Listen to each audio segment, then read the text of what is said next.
2 minute مجھے بھی دو تو میں بھی اپنے جذبات کا اظہار کروں. پلیز پلیز پلیز بلال.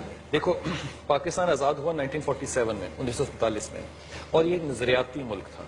جی 14 مئی کو پاکستان ہوا اگست میں 14 اگست یہ ہوا 14 مئی میں. 14 مئی کو 1948 کو رات کو 10 بجے چند یہودیوں نے یہ فیصلہ کیا کہ ہم ہولوکاسٹ آپ کو پتا ہے ہٹلر نے کیا تھا. بالکل بالکل. وہ 6 لاکھ اس نے یہودی مارے تھے اور ہٹلر نے جہاں یہ یہودی مارے تھے وہ یورپ کی جگہ ہے. اگر یہودیوں کو بدلہ لینا تھا تو وہ یورپ سے لیتا. انہوں نے 14 مئی کو یہ فیصلہ کیا کہ ہم فلسطین کے اندر جائیں گے اور اپنی ریاست کا قیام کریں گے. اور 14 مئی 1948 کو جب انہوں نے فیصلہ کیا اس وقت یونائٹڈ نیشن کا جو اجلاس ہے وہ ہو رہا تھا اور اس کے درمیان میں رشیا اور امریکہ نے کنٹرول کیا اس بات کو کہ یہ جو بات کہہ رہے ہیں وہ بالکل ٹھیک ہے. یہ بات اہم نہیں ہے. اس کے بعد 67 میں اور 71 کے اندر جتنا خون بہا اس کا بھی میں ذکر نہیں کرتا. میں ایک اور طرف بات لے کے جاتا ہوں. میں کہتا ہوں کہ یہ وہ جگہ ہے جہاں پہ کہ میرے رسول صلی اللہ علیہ وسلم نے نہیں صرف یہاں پہ 1,24,000 پیغمبروں نے اپنا ماتھا اور اپنا ناک زمین پہ رگڑا ہے. یہ وہی جگہ ہے نا. آج آپ کے پاس رسول کا ایک بال آ جائے نا تو آپ ساری دنیا میں کہتے ہیں جناب واہ واہ واہ واہ اور اس بال کے اوپر کوئی گندی نظر ڈالتے ہم کہتے ہیں ناموس رسول ہو گیا. یہ وہ جگہ ہے جسے بیت المقدس کہتے ہیں جہاں پہ میرے رسول نے صلی اللہ علیہ وسلم نے اپنے ماتھے کو زمین پہ لگایا, اپنی ناک کو زمین پہ لگایا. آج یہاں اس جگہ پہ وہ پتھر موجود ہے جس کے ساتھ میرے محمد نے اپنے گھوڑے کو جس سواری پر آپ گئے تھے اس کو وہاں پہ باندھا. یہ ساری باتیں بتانے کا مقصد پتہ ہے کیا ہے؟ 1948 میں جب یہودیوں نے اس جگہ پہ قبضہ کیا تو اس نے ہمیں غیرت دلانے کے لیے عرب کی عورتوں کو اکٹھا کیا. جتنی عورتیں موجود تھیں ان سب کو اکٹھا کیا اور ان کو کہا اپنا لباس اتار دو. ان عورتوں نے اپنے لباس اتار کے بالکل ننگی ہو گئیں. جب وہ ساری عورتیں بچیاں بیٹیاں ننگی ہو گئیں تو انہوں نے کہا کہ اب تم اسی جگہ کا طواف کرو جہاں تمہارے محمد نے سجدہ کیا تھا. اور ان عورتوں نے ننگی حالت میں اس جگہ کا طواف کیا.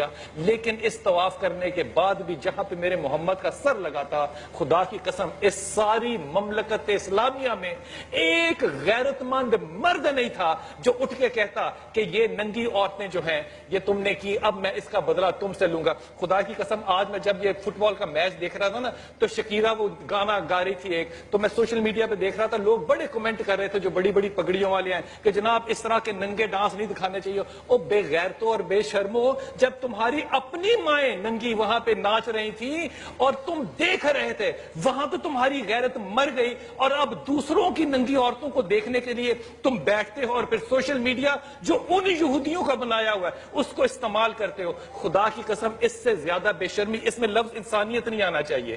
یہاں پہ معاملہ پتہ ہے کیا ہوگا؟ بڑے ادب سے کہہ رہا ہوں اور میرے سے گستاخی ہو تو میں معافی مانگتا ہوں. دیکھو حدیث کہتی ہے کہ مکہ نے ڈھانا, مکہ کو پہلی دفعہ نہیں ڈھاٹے گا, مکہ کو ڈھایا جائے گا, اس کو گرایا جائے گا, پھر مدینہ کی طرف لوگ جائیں گے اس کو گرانے کے لیے. خدا زمین کو کھولے گا, خدا لوگوں کے اور مسلمانوں کی غیرت کے اوپر نہیں رہے گا, وہ زمین کو کھول دے گا.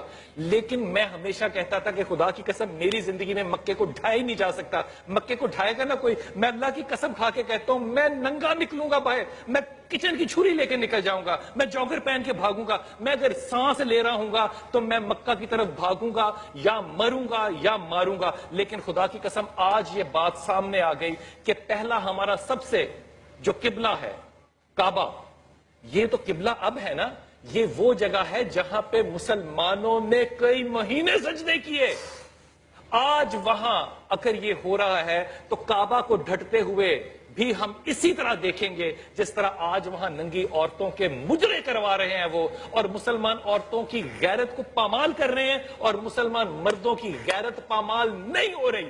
ہم کردار میں انسانیت کے خلاف نہیں ہیں, ہم انسانیت کے ہجڑے بن چکے ہیں, ہم غیرت کے ہجڑے بن چکے ہیں. اب اگر ہم سے کوئی توقع کی جا رہی ہے تو خدا کی قسم اب اس سے میں کہتا ہوں امام مہدی آئیں تشریف لائیں تو یہ کوئی بات بن سکتی ہے. جس قدر بے شرم ہو چکے ہیں نا, خدا کی قسم کھا کے کہہ رہا ہوں اگر مجھے کوئی گالی دے گا میں ہو سکتا ہے برداشت کر لوں, لیکن اگر میں اپنی بیوی کے اوپر بھی گالی برداشت کر لوں گا, لیکن اگر میری بیٹی کی طرف کوئی سے دیکھے گا خدا کی قسم میں اس کی آنکھوں کو انصاف ہو یا نہ ہو میں اس کی آنکھیں نکال دوں گا. یہ کیسا مسلمان ہے جو اپنی ماؤں بہنوں کے ننگے طوافوں کو قبول کر رہا ہے اور اس کے اوپر رد عمل اس کا 1948 سے لے کے 2014 تک صرف ایک مسلمان ایسا مرد نکلا ہے جس نے اس کے خلاف، اسرائیل کے خلاف بیان دیا حضرت، اور وہ امام خمینی تھا، جس نے کہا کہ یہ مسلمانوں کے سینے میں ایک چھرے کی طرح ہے اسرائیل۔ آپ ان لوگوں کو چھوڑیے، اسرائیل کے اوپر آج مسلم امت ایک بیان نہیں جاری کر سکتی، اتنی بے شرم اس لیے ہو گئی کہ ان کا دیا کھا رہی ہے۔ ہم مسلکوں میں بٹ گئے، ہم نے اپنے آپ کو خود ننگا کر کے تباہ کر دیا، ہم نے ان کی اشیاء کو استعمال کر کے انہی پہ تھوتو کرنا سیکھ لیا۔